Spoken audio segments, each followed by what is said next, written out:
À chaque fois qu'on vous demande de modérer ou d'arrêter complètement la consommation de l'alcool, certains y prennent pour de la blague. Aujourd'hui, dans cette vidéo, nous allons décortiquer le trajet de l'alcool dans votre corps lorsque vous le consommez. C'est effrayant. Dès que l'alcool entre dans votre bouche, une petite quantité d'alcool est directement absorbée par la muqueuse de la langue et des joues. Bien que ce soit infime, cette absorption immédiate peut provoquer des effets visibles dès ce stade. L'un des impacts les plus remarquables est l'apparition d'un film blanc qui recouvre la langue. Ce phénomène se produit lorsque l'alcool irrite les papilles gustatives, entraînant une inflammation. En conséquence, des bactéries, des résidus alimentaires et des cellules mortes s'accumulent, formant cette couche blanchâtre. Après avoir été avalé, l'alcool passe par l'œsophage, un tube musculaire reliant la bouche à l'estomac. Contrairement aux aliments solides ou liquides classiques, l'alcool a une composition chimique agressive qui peut irriter la paroi délicate de l'œsophage. Cette irritation peut se manifester rapidement par une sensation de brûlure ou d'inconfort, surtout chez les personnes qui consomment de l'alcool de manière régulière ou en grande quantité. Dès qu'il quitte l'œsophage, l'alcool entre dans un estomac. Lorsque vous consommez de l'alcool avec l'estomac vide, son trajet dans le corps devient encore plus rapide et intense. Un estomac vide le laisse passer presque immédiatement dans l'intestin grêle, une zone où l'absorption dans le sang est extrêmement efficace. Dans ces conditions, une grande partie de l'alcool contourne l'estomac et atteint directement les parois intestinales, qui sont très perméables. Cela permet à l'alcool de se diffuser rapidement dans la circulation sanguine. En seulement 30 minutes, la totalité de l'alcool consommé peut être absorbée par le corps, entraînant une montée rapide du taux d'alcoolémie. Par contre, lorsque l'alcool arrive dans un estomac contenant de la nourriture, son absorption dans le corps est considérablement ralentie.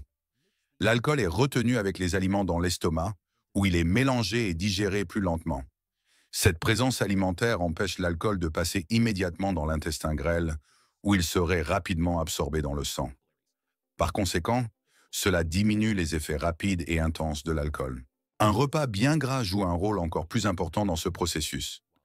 Les graisses ralentissent davantage le processus de digestion, ce qui peut réduire jusqu'à 50% la concentration maximale d'alcool dans le sang par rapport à une consommation à jeun. Cependant, cela ne signifie pas que l'alcool devient inoffensif, mais que son impact immédiat est moins brutal.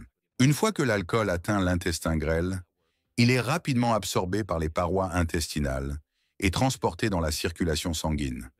De là, il voyage à travers les veines et atteint les organes vitaux comme le foie, le cerveau, les poumons, la peau et même le fœtus chez une femme enceinte. Ce processus permet à l'alcool d'affecter l'ensemble du corps, provoquant des effets qui vont bien au-delà de l'endroit où il a été consommé. Dans le cerveau, l'alcool agit directement sur les neurotransmetteurs, ces messagers chimiques qui régulent la pensée, le comportement et les émotions. En bloquant les signaux chimiques transmis par les neurones, l'alcool perturbe la communication entre les différentes parties du cerveau. Cela entraîne des symptômes typiques d'intoxication, comme une altération de la capacité à penser clairement, des problèmes de coordination et une diminution du contrôle sur les comportements. Parallèlement, l'alcool stimule la libération de dopamine, un neurotransmetteur associé au plaisir. C'est cette sensation agréable qui pousse les gens à consommer davantage, cherchant à prolonger ou intensifier cet état de bien-être. Cependant, cette recherche constante de plaisir peut rapidement devenir un piège. Plus une personne consomme d'alcool pour ressentir cette sensation, plus son corps s'habitue et libère moins de dopamine naturellement. Cela oblige à boire encore plus pour obtenir le même effet, créant un cercle vicieux. À long terme, ce mécanisme peut conduire à une dépendance, où le corps et l'esprit deviennent dépendants de l'alcool pour fonctionner normalement. C'est ainsi que l'addiction s'installe. Le foie, le plus grand organe interne du corps humain, joue un rôle essentiel dans le traitement de l'alcool. Sa principale mission est de détoxifier l'organisme en éliminant les substances nocives, dont l'alcool. Environ 90% de l'alcool consommé est métabolisé dans le foie à un rythme constant, soit l'équivalent d'une demi-once, environ 15 millilitres, par heure. Ce processus, bien qu'efficace, est lent, ce qui signifie que tout excès d'alcool reste dans le sang en attendant d'être dégradé. Pendant ce délai, l'alcool circule dans le corps, ce qui explique pourquoi ces effets peuvent être ressentis pendant plusieurs heures. Une petite partie de l'alcool est excrétée sans être métabolisée, notamment par la respiration, d'où le fonctionnement des alcotests, l'urine, la salive et la sueur. C'est une des raisons pour lesquelles l'alcool peut altérer l'haleine ou provoquer une odeur corporelle particulière après une consommation importante. Le foie décompose l'alcool en plusieurs étapes, en transformant d'abord l'éthanol en acétaldéhyde, une substance toxique pour les cellules. L'acétaldéhyde est ensuite converti en acétate, une molécule inoffensive que le corps peut éliminer. Cependant, une consommation excessive et régulière d'alcool surcharge le foie, le rendant incapable de suivre ce rythme.